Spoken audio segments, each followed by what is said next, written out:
Are you flipping out yet? You will be. Get it all on the UK's best network for 5G for only £57 per month and £50 up front. I'm flipping out. Now that's more bang for your buck.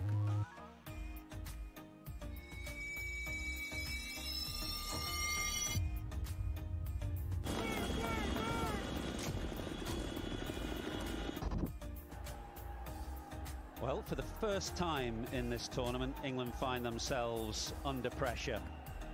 They've waltzed through 3 victories so far, but they are 35 for 3. Shane, this was a fantastic review, wasn't it? It was an outstanding review. As a batsman, Jonny Bairstow wouldn't have felt like he was out there, because he would have felt like he's a long way down. He might have got, he was hoping he got outside the line, but because Hasaranga, the ball's not going to go over the stumps, and he got it just inside the line of the stumps. What a great review, and everyone's very happy. Brilliant, brilliant from the Sri Lankans to review that. Big wicket. Yeah, delight for Sri Lanka. For 2 reasons, really. It's another wicket, but it's a big wicket, and it's Bairstow. We're talking about the threat that Hasaranga and Theekshana will provide in the middle phase as we go through this innings. And Bairstow, England would feel, would be a good counter to that, but he's gone early. Very good from Hasaranga, who has 2 for 5 from 2. England 36 for 3.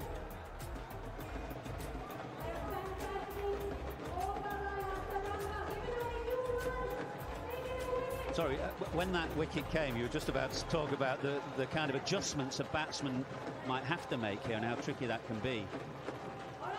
Yes, for me, coming batting here in Sharjah, it wouldn't take too many balls to realise that the ball was hitting the bottom of my bat, and I just had to get lower. So for me, I'd just get lower in my stance. I'd get more energy into my legs, so I felt like I was staying lower. I wasn't back off the ball, but just more energy was down into the ground. You do that by widening your stance as well? One way of doing it? That is definitely one way to do it, is widen your stance. But for me, I just felt like I just had to squat down a little bit more in my stance, just to be able to feel like I was getting under the ball. But it didn't take long, because you'd realise if I don't do that, then I'm going to be exposed. Yeah, and the dismissal of Milan was a classic example of that, really. Standing quite tall, trying to hit.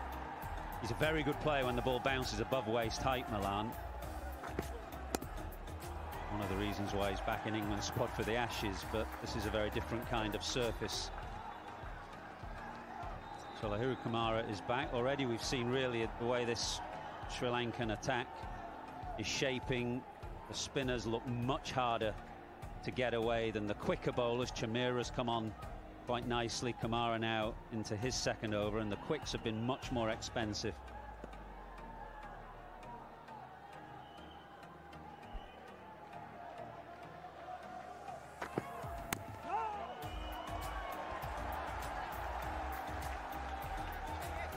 Hasaranga has been on fire. Now he becomes the highest wicket take in T20s in a calendar year. 33 wickets in 2021.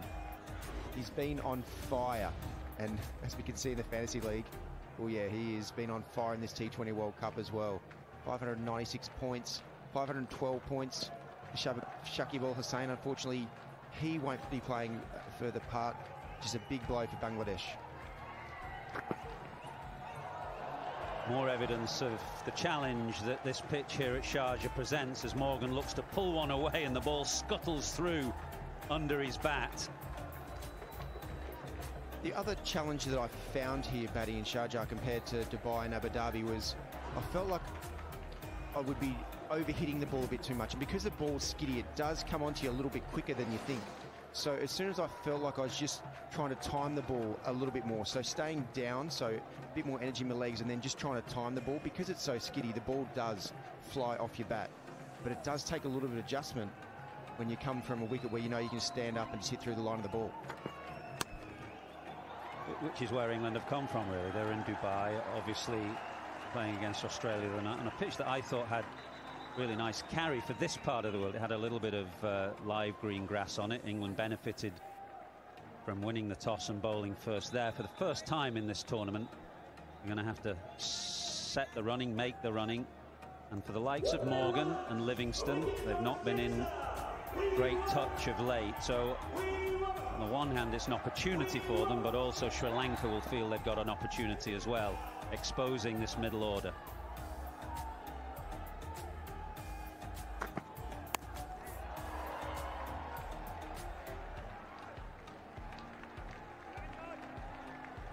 And as a bowler, you do feel like you've got a little bit more room for error here as well, because if in doubt, you've just got to run in and hit the wicket. Even if you get a little bit short here in Sharjah, you know that the ball's not really going to get above the stump height. So you've got more room for error compared to Dubai and Abu Dhabi. If you're slightly off with line and length, but length in particular, you can get hurt pretty badly. But here in Sharjah, as we can see with Kamara, he's running in, cross seam, just back of length. As long as you get your line fairly straight, it can be very challenging to be able to get away. Very good from Sri Lanka. England 37 for 3.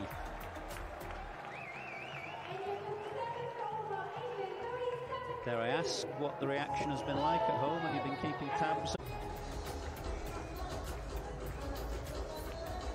So Australia's never really got their T20 cricket right, but to be able to see England and their dominance and how they played, that was an incredible game to watch from a world class. Like, that's one of the best performances I've seen of a T20 team, the way England did dominate like that. It was incredible to watch.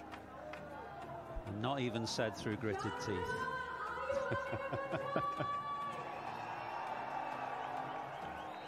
So Tikshana, the mystery spinner, is on for his second over. We were chatting off air, Shane, weren't we, and talking about the similarity with Ajantha Mendis, who is a bowler you would have played against many years ago for Sri Lanka, that kind of flicking them out of the front of the hand. Quite hard to